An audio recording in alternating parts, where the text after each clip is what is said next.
ಆರಂ ಸುದ್ದಿ ಕನ್ನಡ ಸುಸ್ವಾಗತ. ನೀವು ಆರಂ ಸುದ್ದಿ ಕನ್ನಡ ವೀಕ್ಷಿಸುತ್ತಿದ್ದೀರಿ.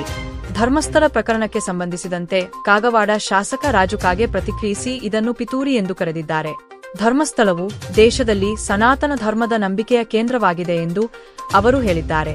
ಧರ್ಮಸ್ಥಳದ ಪ್ರತಿಷ್ಠೆಯನ್ನು ಹಾಳು ಮಾಡುವ ಉದ್ದೇಶದಿಂದ ಈ ಕೃತ್ಯವನ್ನು ಮಾಡಲಾಗಿದೆ ಎಂದು ಹೇಳಲಾಗುತ್ತಿದೆ.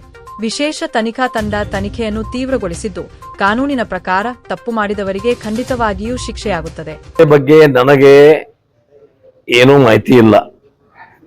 ಆದ್ರೆ ನನ್ನ ಅನಿಸಿಕೆ, ನನ್ನ ವೈಯಕ್ತಿಕ ಅನಿಸಿಕೆ ಏನಪ್ಪಾ ಅಂದ್ರೆ, ಯಾರೋ ದುಷ್ಕರ್ಮಿಗಳು ಇದು ಒಂದು ಕರ್ತವ್ಯಲ್ಲಿ ಮಾಡಿ ಅದನ್ನು ಬಿಂಬಿಸಿ ಆ ಒಂದು ದೇವಸ್ಥಾನದ ಅಲ್ಲಿ ಕಪ್ಪಚುತ್ತಿ ಹಟ್ಟಬೇಕನ್ನುವಂಥದ್ದು ಒಂದು ದುಷ್ಟ ಶಕ್ತಿಗಳದ್ದು ಯಾವುದೋ ಒಂದು ಇರಬೇಕು ಅನ್ನೋದು ನನ್ನ ವೈಯಕ್ತಿಕ ವಿಚಾರ. ಆದ್ರೆ ಸಂಪೂರ್ಣವಾದ ಮಾಹಿತಿ ನನಗಿಲ್ಲ. ಈಗ ಪೊಲೀಸರು ತನಿಖೆ ಮಾಡ್ತಾ ಇದ್ದಾರೆ. ಈಗ ಸರ್ಕಾರ ಅದ್ರ ಬಗ್ಗೆ ಹೆಚ್ಚಿಗೆ ಗಮನ ಕೊಟ್ಟು ಸತ್ಯಾಂಶವನ್ನ ಹೊರಗೆ ತರಬೇಕು ಅನ್ನೋಂಥ ಅದು ಸರ್ಕಾರ ಆದೇಶ ಮಾಡಿದೆ. ಕಾದು ನೋಡೋಣ ಏನಾದಿದೆ ಅನ್ನೋದು. ಊರಿನ ಪ್ರದೇಶ ಇರೋದ್ರಿಂದ ಮಾಹಿತಿ ಇಲ್ಲದೆ ಏನಾದ್ರು ನಿಮಗೆ ನಾವು ಹೇಳೋದು ತಪ್ಪಾಗ್ತೈತಿ. ನನಗೆ ಮಾಹಿತಿ ಇಲ್ಲ ಏನು.